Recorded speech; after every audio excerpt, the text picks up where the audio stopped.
Nós estamos em Mateus, no capítulo 6, e na semana passada, na sexta-feira, eu falei de novo nos versos de 19 a 21 e fui até o verso 24, falando sobre o fato de que ninguém, você lembra, ninguém é ninguém em qualquer língua pode servir a dois senhores. Eu expliquei bastante isso. Porque ou há de aborrecer-se de um e amar o outro, ou há de se devotar a um e desprezará o outro.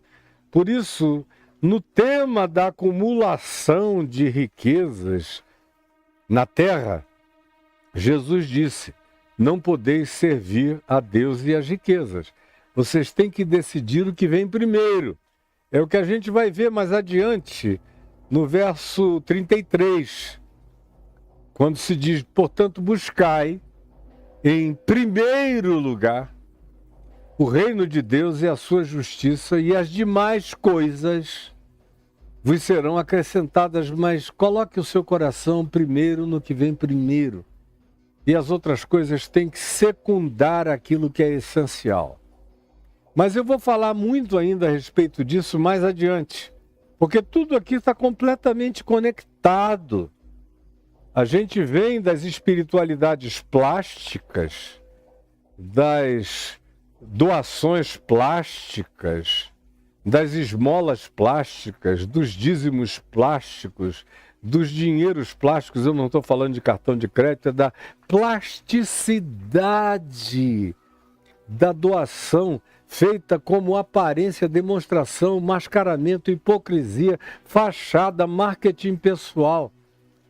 É disso que Jesus está falando. Da oração com a mesma natureza plástica. E aí, para nos ensinar a não entrarmos numa mecânica plástica de suposta demonstração de espiritualidade superficial, Jesus ensina o conteúdo de uma oração não para ser repetida, mas para ser vivida, encarnada, que é o Pai Nosso, no que a gente passou um mês ou mais de um mês falando. E aí ele falou de jejum. E eu expliquei sobre o jejum plástico, que é o que quase todo mundo faz, e o jejum que agrada a Deus, como ele acontece. E sugeri a você que prestasse atenção em Isaías 58, onde se fala do verdadeiro jejum que agrada a Deus, que não é apenas um passa-fome.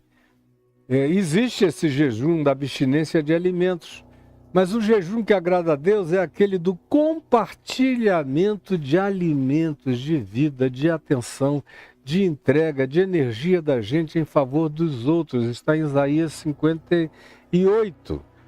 E aí, eu não vou repetir o que levou 2 meses e pouco para a gente conversar aqui.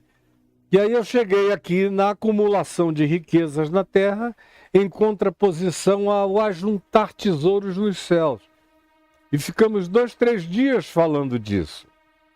E quando foi na sexta-feira passada, eu falei que o único Deus, a única divindade, você está me vendo? A única divindade, presta atenção aqui, a única divindade que Jesus mencionou nos evangelhos não foi Baal, não foi Astarote, não foi Zeus ou Júpiter, não foi Diana ou Afrodite, não foi nenhum dos deuses do panteão greco-romano, não foi. Não foi Pan, lá no norte de Israel, não foi nenhuma divindade conhecida nos seus dias, ou cultuada nas fronteiras de Israel ou dentro das casas de algumas pessoas, naquele ambiente do primeiro século onde Jesus transitava. Não, ele não tocou no nome de nenhuma divindade pagã. Nenhuma. Ele chegou em Cesareia de Filipe, onde era um lugar nos dias dele cheios de nichos. Você chega lá até hoje, você ainda encontra uma quantidade enorme de nichos incrustados nas rochas do sopé do Monte Hermon. Naqueles dias tinha uma cidade, a Cesareia de Filipe, ou Cesareia Filipai, que tinha sido erigida em homenagem a César, o imperador, pelo Herodes Filipe, que era tetrarca na Galileia. Uma cidade romana cheia de deuses. E Jesus está transitando ali. É naquele lugar que Jesus pergunta: quem dizem as multidões que eu sou?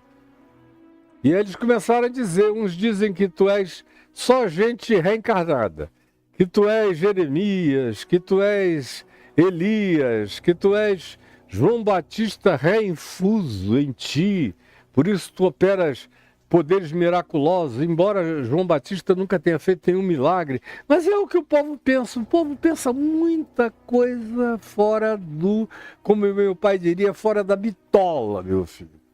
Muita coisa. Mas Jesus não estava nem aí. Jesus não veio ao mundo para corrigir doutrinas. Ele veio ao mundo para ensinar a viver. Não adianta, é só ler 1 Coríntios 13 ou ler os evangelhos, você vai ver que não adianta ter toda a correção doutrinária, ou de qualquer coisa, se é que existe isso, correção doutrinária, nem as melhores sistemáticas organizacionais de pensamentos teológicos, tudo isso é bobagem, quando não se tem amor. Nada disso nos aproveita. Nada é jogar a vida no lixo. É trocar a prática do amor, do acolhimento, da inclusividade, do espírito de unidade relacional humana. A fé em Jesus recomenda isso. No que depender de vós, tende paz com todos os homens. No que depender de vós, derrubem todas as muralhas de separação. No que depender de vós, não façam um círculo dizendo vocês não são iguais a nós, aqui vocês não entram. No que depender de nós, o ensino é aquele que Jesus deu aos seus discípulos quando chegaram a ele, dizendo: nós vimos um homem que expulsa demônios em teu nome. Mas ele não anda com a gente, então nós lhe proibimos de usar o teu nome. Porque ele não está aprendendo as doutrinas, os ensinos que a gente está aprendendo. Jesus olhou para eles e falou: que isso? Quem são vocês? Eu é que posso dizer: quem não é por mim é contra mim, quem comigo não ajunta espalha. Só eu! Ninguém mais, nenhum de vocês. Agora vocês estão transformando esse conosco, não anda conosco, num dogma congregacional. É a quarta pessoa da divindade, é a congregação, é o conosco. Não. Com vocês, o princípio é diametralmente oposto. Comigo é quem não é por mim, é contra mim, quem comigo não ajunta, espalha. Mas com vocês, é quem não é contra vocês, é por vocês. Então, não mandem ninguém calar a boca. Ele não está indo contra você, não está fazendo mal algum a você. Por que você, em nome desse conosco, onde cabe doutrina, dogma, sistematização de todo tipo, vai calar a boca dos outros? Parem com isso. Então, o Evangelho de Jesus, ele prioriza o que é absolutamente essencial. E o que é essencial é aprender a amar, a respeitar, a incluir, a tratar. Esse é o significado, esse é o valor, essa é a riqueza. Essa é a única categoria dimensional que passa comigo para a eternidade. O resto é pedra. O resto fica aqui. O resto é só formatação da conveniência humana. Mas se você está com sede, tanto faz se você bebe água numa coisa assim, em algo assim, ou se você bebe água com as mãos, ou se você não tem mãos e bota a sua língua e suga a água com a boca. A questão não é a forma, a questão é a essência. E a essência do Evangelho é amor. Pois bem, nós quando falamos nos versos 19, 20 e 21 e na sexta-feira pulamos para o 24, ninguém pode servir a dois senhores, e eu disse que Jesus afirmou como sendo a única divindade presente nos evangelhos, em contraposição a Deus. Não eram ídolos de pau, de pedra, de madeira, de ouro, de lugar nenhum, da cultura de povo nenhum. Aquele centurião romano, cujo servo Jesus curou, que surpreendeu Jesus com uma palavra de fé, que Jesus disse que em todo Israel ele nunca tinha visto nada igual. Provavelmente o cara tivesse suas divindades particulares lá do panteão greco-romano. Ele não sofreu nenhuma catequese para virar uma pessoa diferente da noite para o dia. Como a mulher Ciro-Fenícia, que deu uma lição de perseverança em Jesus, mostrando que nem Deus pode tudo e Deus não pode suportar o coração de uma pessoa quebrantada na presença dele. Ele não aguenta. Não aguenta e não pergunta por doutrina, de onde veio, o que aprendeu, se foi batizado ou não. Nada disso importa. Só para os conosco, do culto, à congregação e à doutrina, que isso tem alguma importância. Esses são os verdadeiros idólatras. Mas Jesus aqui no verso 24 diz: não podeis servir a dois senhores, e o outro senhor é Mamon. É a única outra divindade no Evangelho contra a qual Jesus se insurge, é Mamon. É o grande competidor, não por causa do poder objetivo dele, mas por causa do poder subjetivo dessa divindade no coração humano. Quando a gente passa a amar as riquezas, amar a isso, como se diz aqui, pois o amor ao dinheiro é a raiz de todos os males. E a gente viu a mesma coisa em 1 Timóteo, no capítulo 6. Nesse dia eu olhei, li com você calmamente para você entender. Basta saber ler que se entende. Não é preciso ler em grego nem saber como foi dito em aramaico. Basta ler em português com pontuação que você entende o que foi dito. E é só o que importa. O resto é desculpa de quem quer manter você preso a uma falta de compreensão que supostamente alguns especialistas apenas teriam. É mentira. A única divindade decretada como perigosa por Jesus nos evangelhos não é o Deus Pan lá de Cesareia de Filipe, nem nenhuma divindade do panteão greco-romano ou de qualquer outro tipo ou forma de divindade, de qualquer outra herança ou de qualquer outra natureza. Jesus passou batido. E tinha isso para todo lado. Porque ele resolveu morar na Galileia dos pagãos, na Galileia dos gentios, onde tinha uma proliferação enorme de cultos e de divindades e de pequenas manifestações rituais para agradar a essas divindades dos povos, e ele não deu a mínima. No entanto, ele disse: Mamon é o grande perigo. Aí a gente vê, por exemplo, para não ir longe, nos Estados Unidos, na América Latina, no Brasil, você vê os crentes, especialmente na América Latina e no Brasil e até na África, brigando contra os cultos de matriz africana. O que Jesus teria feito? Nada. Ia passar batido. Não ia nem querer. Se convidassem-no para entrar, ele entraria.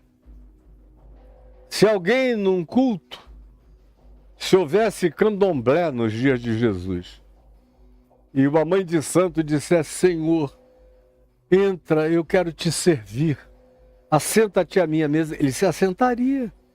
Ele pegaria do pão e o abençoaria e serviria a todos. E se houvesse doentes ali, ele os curaria. Como ele acolheria a todo mundo. Se tivesse Umbanda nos dias de Jesus, ele faria a mesma coisa. Se ele estivesse numa montanha de Sfat, onde depois se desenvolveu a Cabala, nos dias de Jesus já havia traços da Cabala. Desde o período persa já havia um pequeno desenvolvimento cabalístico em Israel. Mas foi depois de Jesus que a Cabala cresceu e foi no início do segundo século que ela explodiu mesmo. Especialmente com o surgimento do texto do livro Zohar. E a produção dele durante 12, 13 anos lá no monte, na caverna de Meron, que é um lugar muito interessante de se visitar. Aí alguém me pergunta, e você visita? Visito. Como Jesus passou por lá diversas vezes. Tem alguma menção dizendo Jesus chegando próximo ao monte, ou a caverna de Meron, pronunciou uma maldição ou disse aos discípulos, não passeis por aqui? Não! Não, jamais. É tudo invenção colocada na cabeça de vocês por missionários americanos, querendo criar endemoninhamento cultural que não fosse o que não fosse cultura judaico-cristã explícita, era do diabo. Foi isso que fizeram com a cabecinha de vocês até o dia de hoje. Jesus não. A divindade na qual Jesus se concentra é justamente aquela que todo mundo adora no meio religioso. É o dinheiro. São as riquezas, que viraram sinal de prosperidade divina. Deus me ama quando Ele me faz ficar rico. O maior sinal da bênção de Deus é dinheiro, é riqueza, é prosperidade, são propriedades, é o maior sinal da bênção de Deus. Aí, se fosse assim, os mais abençoados do Rio de Janeiro seriam a milícia, os grandes traficantes de drogas, os ladrões aqui do Congresso Nacional, os empresários da ladruagem brasileira, os grandes usurpadores e concentradores de dinheiros dos povos.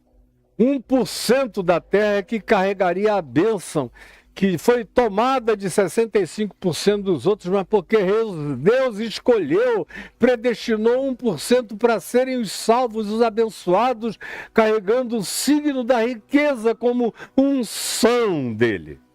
É o que os coaches e os teólogos e os pastores e os apóstolos da prosperidade ensinam a você, minha tolinha, meu tolinho querido, que está perdendo a sua alma nesse engano. Quando a única divindade denunciada por Jesus nos 4 evangelhos, e nenhuma outra, você vê Paulo falando uma coisa espaçadamente, aqui e ali.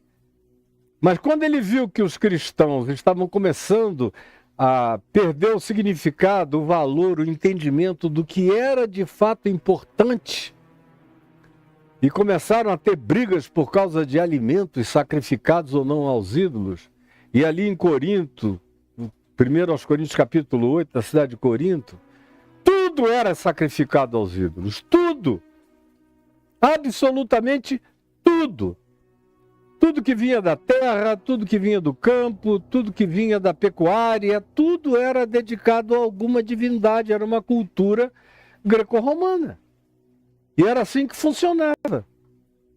Imagina só, se as pessoas fossem ficar preocupadas com a quem aquele alimento foi consagrado, quando ele foi tirado da terra, quando ele foi abatido, tirado do curral, quando foi oferecido como carnes no mercado.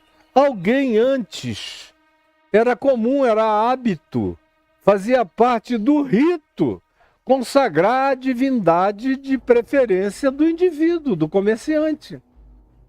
Imagina se isso fosse levado a sério.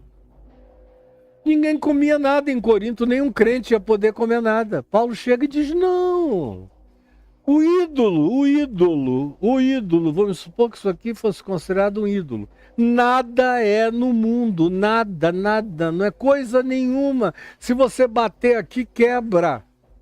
Esse aqui tem até a aparência de algo como se fosse sólido, ferro, mas bata aqui que você vê que é gesso, é de araque.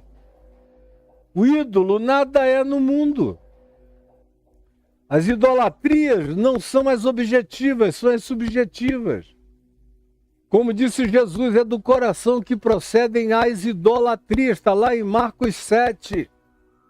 Vocês só prestam atenção em prostituição, adultério, não sei o quê, mas não prestam atenção em avareza, em idolatrias, que é a avareza é idolatria.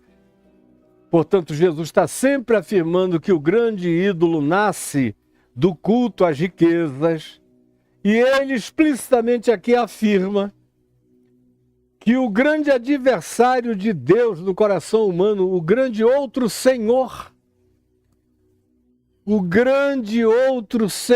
em concorrência com a alma humana, são as riquezas, que é justamente aquilo que recebeu a concessão de unção espiritual, dada pelo seu pastor, pelo seu padre, pelo seu bispo, apóstolo, arcebispo, Deus, vice-Deus, seja lá o que, nessas loucuras todas que você frequenta. Mas para Jesus, a maioria de vocês está cultuando Mamon de todo o coração e amando Mamon com todo o fervor da vida, e abominando e amaldiçoando os pobres, vendo no pobre um problema, ao invés de encontrar nele uma oportunidade de solução, de demanda solucionadora, ao invés de entender o pobre como alguém que faz parte da possibilidade que eu tenho de crescer como ser humano, me identificando com ele, sendo solidário a ele, praticando o verdadeiro jejum que agrada a Deus, que não é parar de comer, é dividir o alimento com quem não tem. Conforme diz Isaías no capítulo 58. Tudo isso que eu falei até aqui é uma introdução sobre valores e significado. Deixa eu repetir para você. Tudo isso que eu falei aqui é uma introdução sobre valores e significado. Por quê? Porque o que nos é pertinente no dia de hoje são os versos 22 e 23. Você está prestando atenção? Versos 22 e 23. Olha só. Não acumuleis na terra, mas ajuntai nos céus. E ninguém pode servir a dois senhores, não podeis servir a Deus e as riquezas. Entre essas duas afirmações tem algo que eu disse que propositalmente deixaria para hoje. Porque tem tudo a ver com o que foi dito antes e o que foi dito depois. É o elemento midiático de significação, de valoração, de conteúdo que está sendo afirmado nos versos 22 e 23. É a partir e por causa disso que o meu entendimento, que a minha interpretação da vida pode ir para um lado ou pode ir para o outro.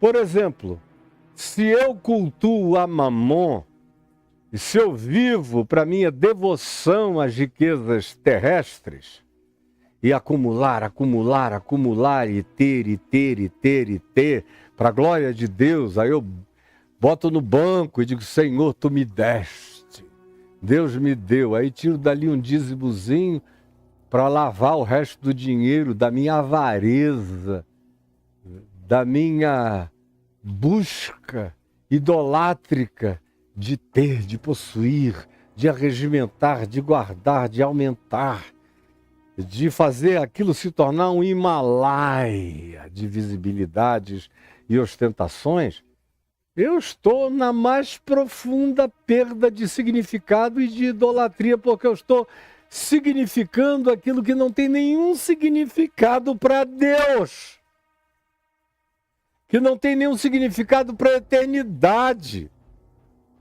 Esse papo de que Deus precisa da prata e do ouro, ele diz: minha é a prata, meu é o ouro, eu é que criei tudo isso, os diamantes no coração dos mares, e não só no coração dos mares e da terra, mas em todo o cosmos. Está cheio de diamantes, de meteoros diamânticos, está cheio de riquezas extraordinárias. Isso tudo cai da terra, do céu na terra.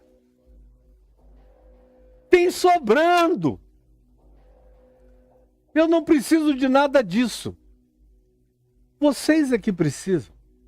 Isso foi uma significação que vocês aprenderam, no caso dos judeus, aprenderam com o ouro egípcio, com o ouro hitita, com o ouro cananita, com o ouro filisteu, com os ídolos dos povos. Aí vocês quiseram encher o templo do Senhor de ouro, uma arca de ouro, tudo de ouro, mas Deus mesmo é o Deus da manjedoura, é o Deus de Cristo Jesus.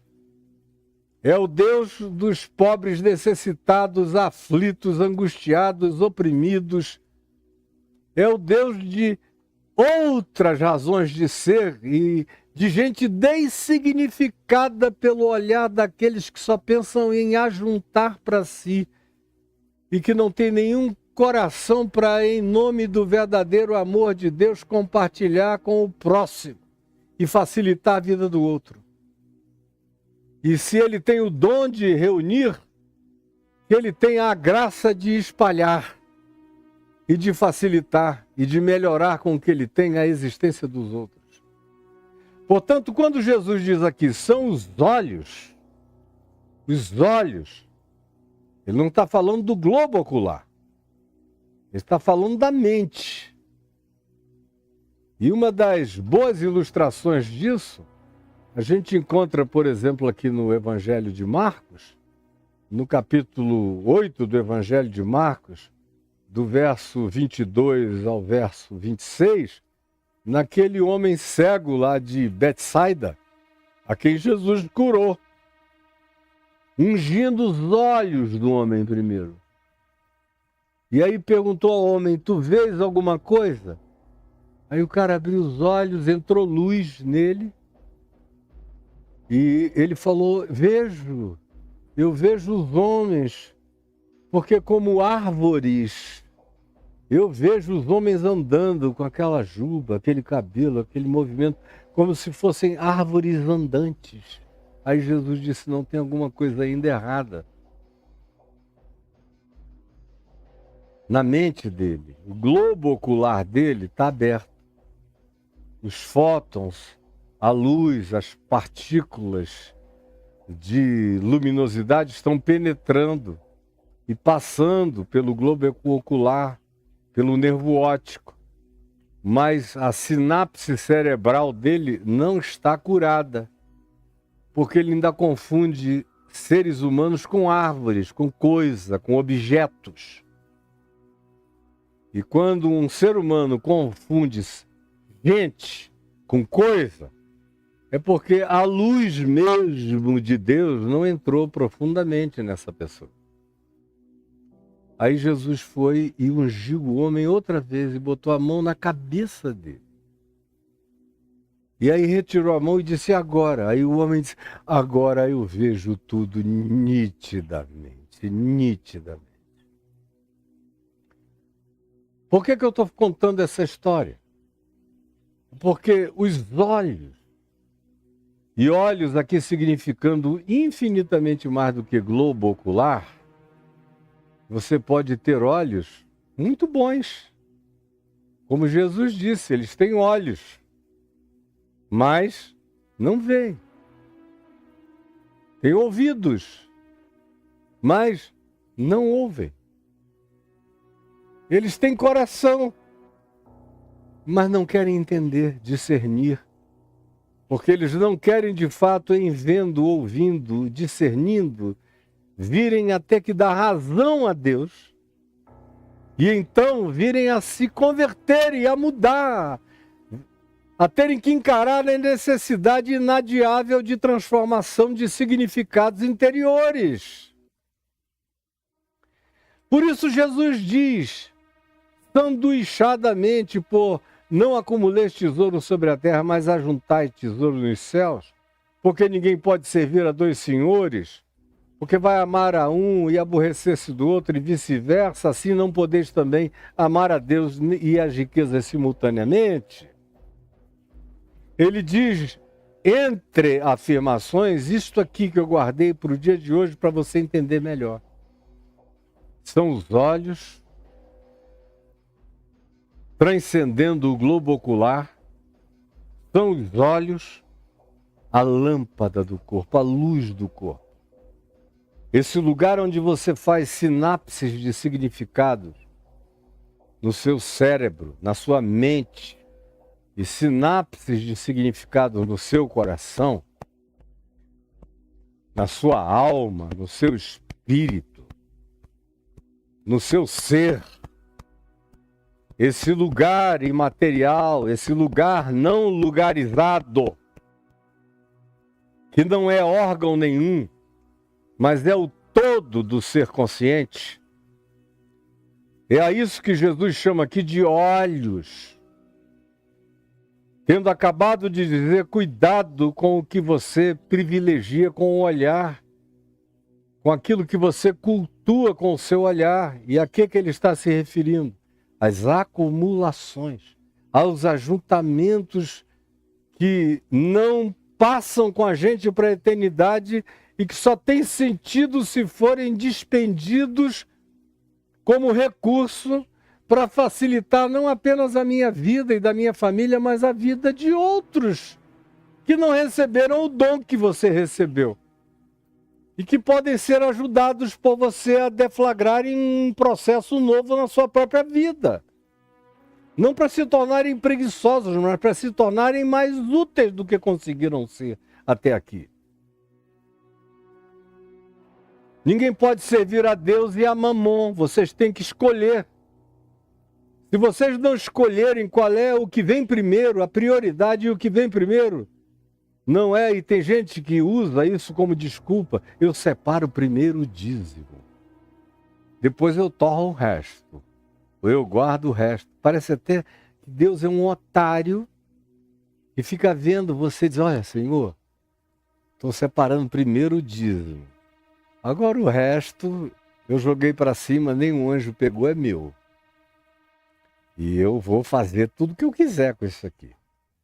E quem estiver passando fome ao lado, eu sinto muito. Mas eu já dei o dízimo para o teu apóstolo, para o teu representante.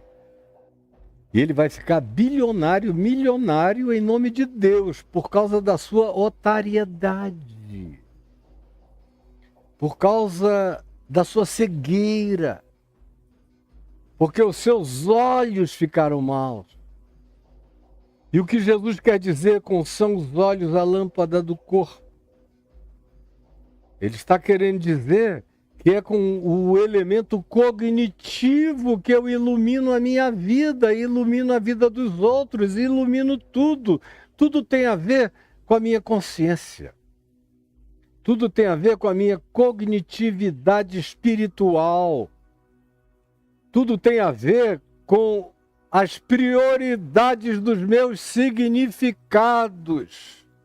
O que tem significado para mim? É acumular na terra ou ajuntar nos céus? O que tem significado para mim é servir a Deus, amando a Deus no próximo? Ou é ser religioso, separando alguma grana, frequentando algum culto, para ter o álibi de transformar o meu dinheiro num projeto de iniquidade da minha vida contra a vida do meu próximo, em estado de miserabilidade ante os meus olhos e sob o alcance das minhas mãos, e eu não faço nada? É esse significado que Jesus traduz e materializa e dá um significado de natureza orgânico, visual, para aqueles que o estavam ouvindo na Galiléia no primeiro século, dizendo: cuide dos seus olhos, do que entra e vira significado em você. Porque dependendo desse significado, você vai confundir homem com coisa, gente com objeto, você vai transformar Deus em religião, você vai transformar Deus num gasofilácio, que vai ser a sua arca da aliança, onde você lava seu dinheiro com dízimo para poder se corromper no resto. Tome cuidado, porque é a tua interpretação. Os olhos aqui poderiam ser substituídos, do ponto de vista sinônimo, por a consciência, por sinapses de significado, por valores, por importâncias, por interpretação, por sentido. Sentido. São os teus sentidos, são as tuas sinapses, é a tua cognitividade, é a tua consciência, com os parâmetros do Evangelho que podem ser lâmpada, luz, como a gente falou tanto sobre ser luz do mundo. E veja como está tudo entrelaçado. Jesus só falou de dar gosto ao mundo, ser sal da terra e ser luz do mundo, depois de ter descrito o caráter dos macários. Lembram disso? Sem ter aquele caráter, ninguém tem gosto para dar gosto a nada na vida. Você tem que ir lá para Mateus 5 aqui na minha exposição para entender. E eu fiquei dias explicando, um mês explicando. Ninguém tem desculpa. A mesma coisa com luz. Vós sois a luz do mundo. De onde vem essa luz? É porque eu levantei a mão num culto, fui batizado, dou o dízimo? Coisa nenhuma. Eu só sou a luz do mundo se os meus olhos, se a minha consciência, se a minha interpretação e o meu olhar para a vida carregar o significado do Evangelho segundo Jesus. E se meu Deus for Deus, e não Mamon, e não as riquezas, e não as acumulações, e não o dinheiro, e não o amor ao dinheiro, que é a raiz de todos os males. Pelo amor de Deus, você pode chegar e ir embora, dizer: Caio, não me serve o Evangelho, mas o Evangelho é este. Você pode sair daqui e dizer: não, eu prefiro seguir com o coach tal, que promete que eu vou ficar milionário, bilionário como ele. Pode fazer isso. Mas vá sem Jesus. Vá em nome da sua cobiça, da sua avareza, da sua fraqueza, da sua autoimagem baixa, da sua falta de conteúdo humano, do seu culto a coisas, a elementos, a materialidades. Pode ir à vontade. Mas não diga nunca mais que você é do Evangelho, que você é de Cristo, que você é de Jesus, porque você não é, cara. Você está me entendendo? Você não é. Seu coach não é. Os pastores que estão ensinando isso tudo para você não são. As doutrinas disso tudo são doutrinas malignas, de corrupção da sua mente, da sua consciência, de destruição da possibilidade da sua expansão humana, da sua imagem e semelhança de Deus, que ficam definitivamente destroçados quando esses significados verdadeiros não são introjetados em nós. São os olhos, a lâmpada do corpo. Corpo aqui não é o meu corpo físico. Não é eu olhar e vejo aqui que está cheio de manchinha de velho. Isso aqui é mancha de velho. Eu não sei nem se dá para ver aí, talvez não dê, mas eu tô velho. Eu tô ficando com manchinhas de velho. Qual o problema? Meus olhos ainda veem. Eu estive com catarata dupla, não estava vendo nada aqui. Até que eu operei, agora eu vejo tudo claramente. Mas não é isso que Jesus está dizendo, que os meus olhos enxergam o meu corpo. Não. Ele está falando do meu corpo espiritual. Corpo aqui pode ser interpretado como ser, como totalidade do ser. A tua consciência é o que determina a luz do teu ser. É o que Jesus está dizendo. Os teus significados é que determinam a luz que se projeta do teu ser. São os teus valores que determinam a projeção luminosa, irradiadora da tua graça, como luz divina no mundo. É isso que significa são os olhos a lâmpada do corpo. Aí Jesus diz, se é uma possibilidade. Mais do que uma possibilidade, é algo que se manifesta de maneira quase que absoluta na vida da maioria das pessoas, essa inversão de significados. Onde Deus vira religião e o dinheiro vira Deus. Na melhor das hipóteses.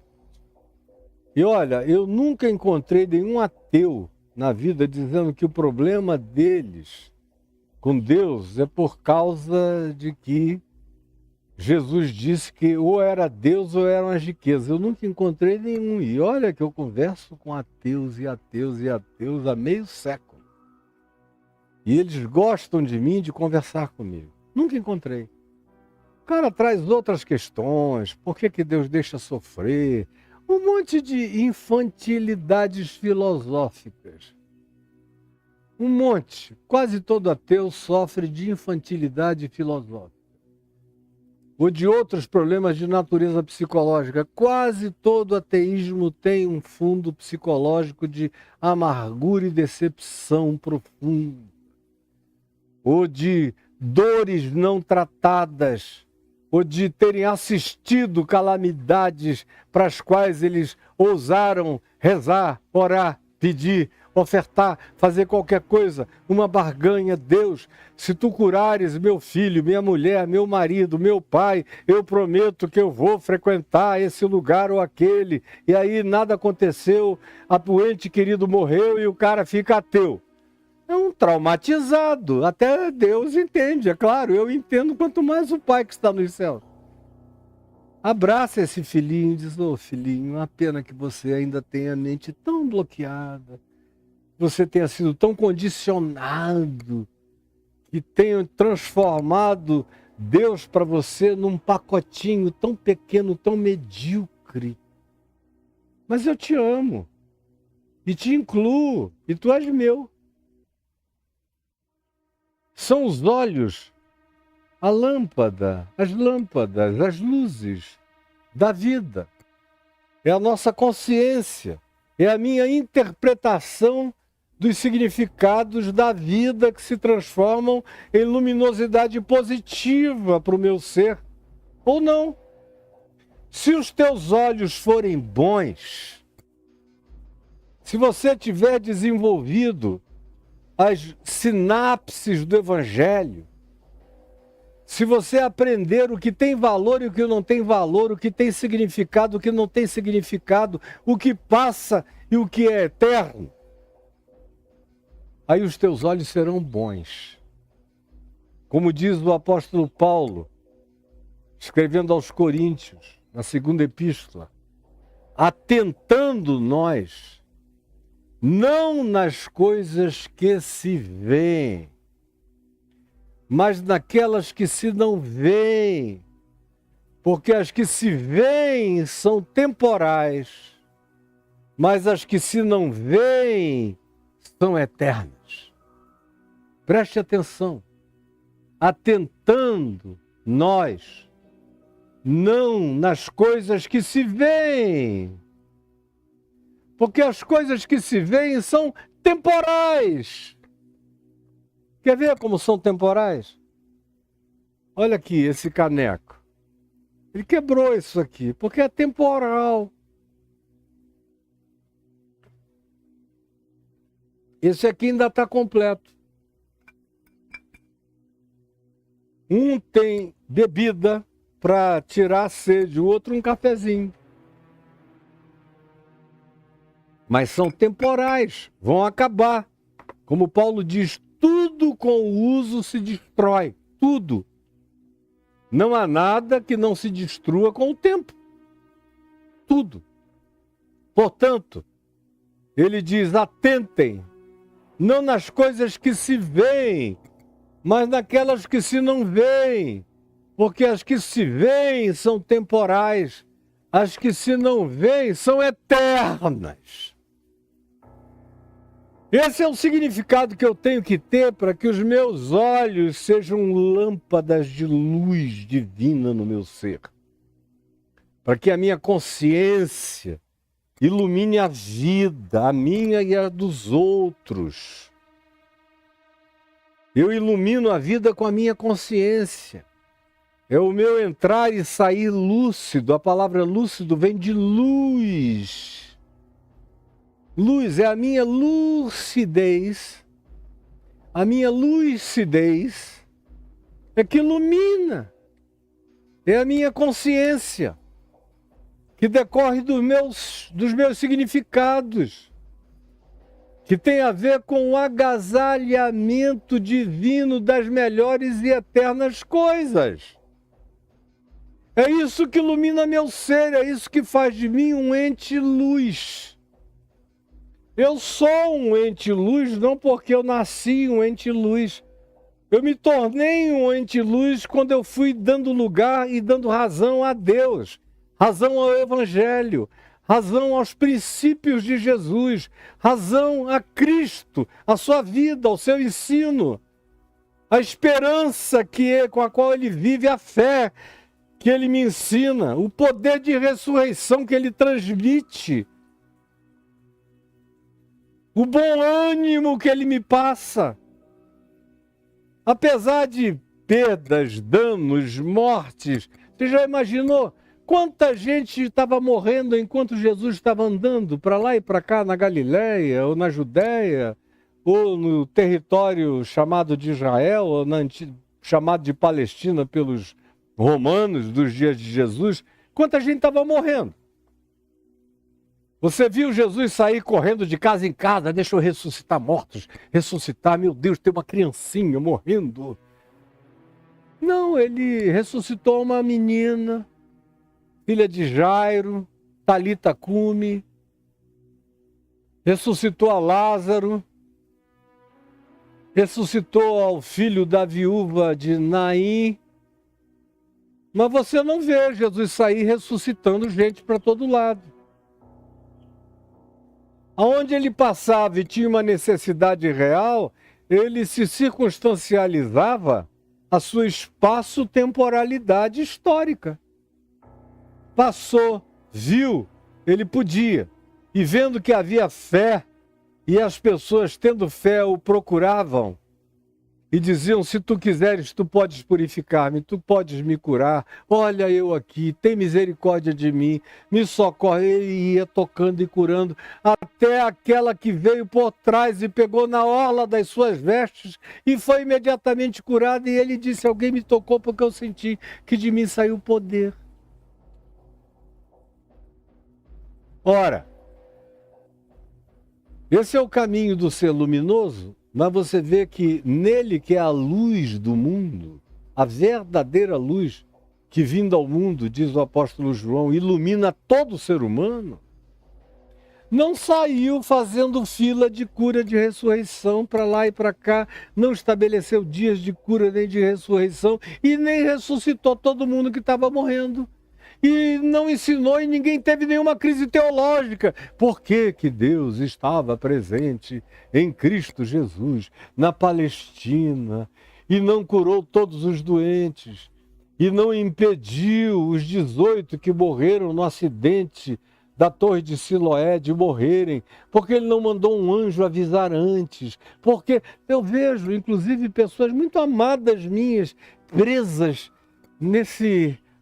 nessa fé em Deus que oscila entre um quase ateísmo, uma quase fé, uma angústia que não para nunca, porque não se apropriam definitivamente do fato simples de que não há nenhuma promessa nesse mundo caído de que as coisas serão melhores se não forem de algum modo objeto de alguma intervenção e que acidentes acontecem, fazem parte da fenomenologia da existência, do processo físico, do universo em si.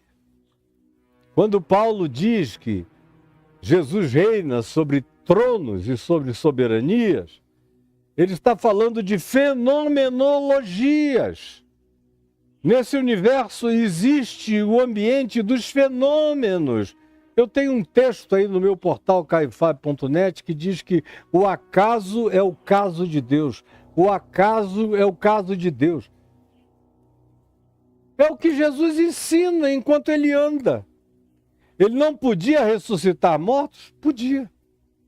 Quando ele bradou na cruz, está consumado, diz o texto aqui, Mateus, que a gente vai ver mais adiante, que o véu do santuário lá de Jerusalém, do templo, se rasgou de alto a baixo em duas partes. Já! E era um véu espesso, inirrasgável, poderoso, se rasgou de alto a baixo, lá no... Porque simbolizava o fato de que ele estava rasgando o véu de todo e qualquer santuário, de todo e qualquer santo dos santos, e dando acesso a mim, a você e a quem quiser, direto a Deus. E o que aconteceu em seguir? O texto de Mateus diz, ora, quando isso aconteceu, muitos corpos, preste atenção, muitos corpos que dormiam no pó da terra ressuscitaram. E entrando na cidade santa, apareceram a muitos. Na hora que ele morreu, muitos ressuscitaram. Gente que já tinha morrido há séculos e milênios. Então o problema dele não é esse. É só um problema de uma cabecinha que ficou religiosa, que relaciona Deus a ter que fazer milagres e milagres e milagres para provar que é Deus. O cara não deixou ainda de ser pentecostal nem no ateísmo dele. E de carregar essas promessas que a gente não encontra praticadas na vida real, histórica, palpável de Jesus. A vida de Jesus é a filosofia de Jesus também em relação à dor. E é o que acontece à volta, todo dia, mesmo com Deus presente. Mas quem não quer entender, não entende nunca e fecha o coração sempre. Pois bem, dependendo do que eu tenho na minha mente, se eu desenvolvo a mente de Cristo, os valores, os significados, se eu interpreto a vida com os olhos de Jesus, com esses mesmos olhos, e com os mesmos ouvidos que ouviram pessoas virem de Betânia dizendo, olha, o teu amigo Lázaro está à morte. E Jesus não se levantou na hora para ir curá-lo. Depois é a notícia, o teu amigo Lázaro morreu. E Jesus ainda fica mais 2 dias num lugar e chega lá 4 dias depois da morte. E o cara já estava cheirando mal, estava podre. E ele diz, eu muito me alegro de que eu aqui não estivesse. Para que vocês vejam que a questão não é quantos mortos são ressuscitados, é que vocês precisam aprender que a ressurreição dos mortos é um fato, não industrial em relação à morte física, mas uma realidade espiritual e transcendental em relação à ressurreição que vem pela fé na palavra, como ele diz em João no capítulo 6. Ora, vem a hora e já chegou, em que os mortos ouvirão a voz do Filho de Deus, e os que a ouvirem viverão. E ele diz, essa hora já chegou. E ele não estava falando de tirar mortos das sepulturas. Ele está falando de tirar mortos das sepulturas dos seus corpos.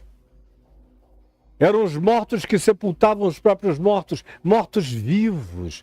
Chegou a hora da ressurreição existencial, espiritual. Agora, se eu não tenho esses significados, esses valores plantados em mim, eu sou um cego guiando cegos, filosofando para cegos, teologizando para cegos.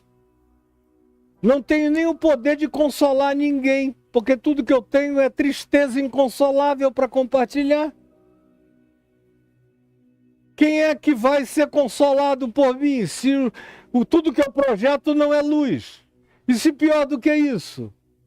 Se tudo que eu projeto é avareza, é acumulação, é teologia da prosperidade, é um Deus mesquinho, perverso, é o Deus das eleições predestinistas de alguns para esta ou para aquela finalidade, enquanto todos os demais, a maioria esmagadora do planeta está amaldiçoada e perdida. Esse indivíduo não é luz de Deus na vida. Você assim não é luz de Deus no mundo, nunca será, não tem jeito de você se tornar isso. Você pode passar o dia de joelho que você vai continuar sendo treva, luz negra, das antigas boates. Só realça os dentes e os olhos. Nada mais. E não se vê coisa alguma com nitidez.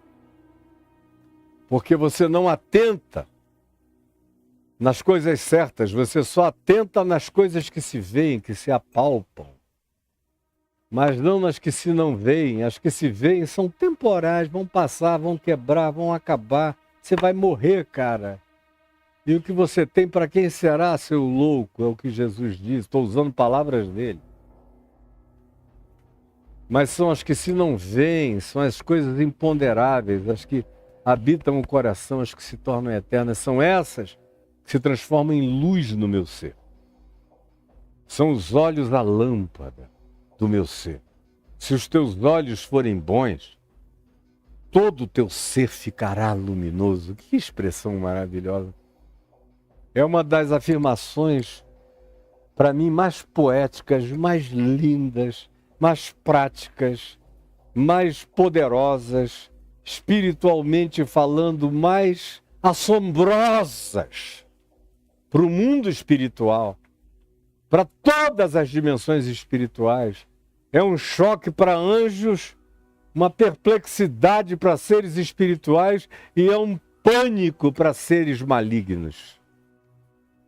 São os teus olhos a lâmpada do teu ser. A tua consciência, tua interpretação, teu olhar, teus juízos, tuas projeções, se forem as minhas, as do Evangelho, se você desenvolver a minha mente, que são sinapses dos meus princípios, se transformando em conteúdo de caráter que alimenta o teu pensamento, que define as tuas reações, que provoca os teus comportamentos, que educa os teus sentimentos e emoções e projeta o teu caminho. Se não for assim, nada será. Isso tudo vem de amor a Deus, e o amor a Deus é praticado como amor ao próximo. Porque se eu digo que eu amo a Deus a quem eu não vejo, e não amo o meu próximo a quem eu vejo, o apóstolo João pergunta: como pode permanecer no teu coração o amor de Deus? Porque Deus é aquele que ninguém nunca viu e nem verá. Agora, o teu próximo está na tua cara todo dia. E se você não ama quem você vê, como é que você vai amar a quem você não vê? É balela, é mentira, é dissimulação, é só isso. É falsificação do evangelho. O que te ensinaram e o que tu praticas. São os olhos a lâmpada do corpo. Se os teus olhos forem bons, forem de Deus, forem do Evangelho, todo o teu ser será uma luz incandescente. Você não vai ser um colosso de Rhodes que caiu 50 anos depois por um terremoto. Não, você vai permanecer eternamente. O mundo passa. e as suas concupiscências, os seus tesouros, as suas riquezas, tudo isso acaba. O Elon Musk vai morrer, e o que ele tem para quem será? Qualquer um, todos já morreram antes. Não... Olha para trás. Nós temos 8 bilhões de seres humanos vivos. Aproximadamente 110, 115 outros bilhões de seres humanos já nos precederam e morreram no curso da civilização humana, num cálculo modesto e conservador. E nós vimos isso se repetir, como aqueles que tomaram posse dos significados eternos não eram aqueles que tinham os domínios sobre todas as riquezas e poderes deste mundo. Esses são lembrados pela sua crueldade, pelas suas conquistas, pela sua megalomania, pelo seu narcisismo. E são cultuados pelos que têm o mesmo sentimento no coração e as mesmas ambições. Agora, você não vê Jesus dizendo, lembrai-vos de Alexandre o Grande. Lembrai-vos de César o Imperador. Não, ele diz, deem a César o que é de César. O que é que César quer? Dinheiro? É dinheiro que está estampado aqui nessa esfinge? É o rosto de César que está esculpido aqui? Deem para ele isso. Agora, Deus quer teu coração, rapaz. Quer teus significados. Quer que você seja um farol, como Pedro usa essa imagem. Quer que nós resplandeçamos como luzeiros no mundo, como aqueles beacons ingleses ou do Reino Unido em cima das montanhas, que no passado serviam para eles mandarem sinal instantâneo de luz de um lado para outro, de todo o Reino Unido, ou da Grã-Bretanha. Eu conheço bem aqueles beacons do passado, eles acendiam, os sinais iam passando, iam se comunicando com luzes. E Pedro diz, vocês têm que aprender a ser e a resplandecer como um luzeiro no mundo de trevas, de escuridão. Vocês resplandecem na escuridão do mundo como um luzeiro, se vocês são assim. Aí vocês se potencializam milhões de vezes mais do que vocês sozinhos. Uma pequenina luz vence densas trevas em qualquer ambiente, uma luz, um vagalume. Vence as trevas imediatas. Imagina você, carregando esses valores novos de Cristo. Quem você se torna no mundo espiritual? Como você é visto por anjos, por demônios, por extraterrestres, por alienígenas? Bote o nome que você quiser, os apelidos que você queira. Como você é visto pelos tronos, soberanias, principados e potestades, use a terminologia que você queira. Como você será visto no mundo, alguns vão te odiar, mas outros vão te amar profundamente, como quem ama a Cristo Jesus. Por causa de quem você é, de quem você se tornou. Se os teus olhos forem bons, todo o teu ser vai ser luminoso. Se, porém, é a adversativa que está presente em tudo sempre. Se, porém, os teus olhos, a tua consciência, a tua interpretação, os teus significados, os teus valores, os teus sentidos estiverem turvados e tu tiveres sido enganado pelas miragens passageiras, se os teus olhos forem maus, portanto, forem egóticos, forem narcisistas, forem daquele tipo que diz, não tem porque não merece, não tem porque não trabalhou, não tem porque Deus não quis, como a maioria faz, e ainda tem raiva de quem faz o oposto, e ainda querem trabalhar contra quem está fazendo o que eles odeiam fazer, de tão treva que se tornaram. Se, porém, os teus olhos forem maus, e uma pessoa que vê a vida assim é má, Preste atenção no que eu estou dizendo, você pode não gostar disso. E não tenho nada a ver com isso, eu estou repetindo Jesus. Jesus diz que quem tem os olhos assim, quem tem essa interpretação da vida é mau. É mau. É perverso. Se os teus olhos forem maus, não carregarem essa consciência do Evangelho, todo o teu ser estará em trevas. Você será treva densa ambulante. Você é um ente mal assombrado andando entre os humanos. Você é uma assombração com carteira de identidade e com CEP. Mas você é uma treva densa no mundo. E tudo que você produz é treva. E tudo que de você emana é treva. E você casou com uma treva que dorme ao seu lado. Com uma mulher com quem você nem amor faz, só faz sexo, porque é uma treva ao seu lado. Ou está gerando filhos que não querem se abrir para a graça de Deus e vão se tornando treva ambulante, atravessando a vida. E você vai cultuando figuras políticas que são treva, que são ódio. Quem odeia, o apóstolo João diz, é treva. Quem odeia não tem luz nenhuma, é mal. Mas vocês não querem aprender isso. Não querem. Só o Espírito de Deus arrombando esse coração blindado para fazer alguns de vocês admitirem essa verdade insofismável do Evangelho. Que se os teus olhos não forem desse jeito, conforme a mente de Cristo, as sinapses do Evangelho, você será mau.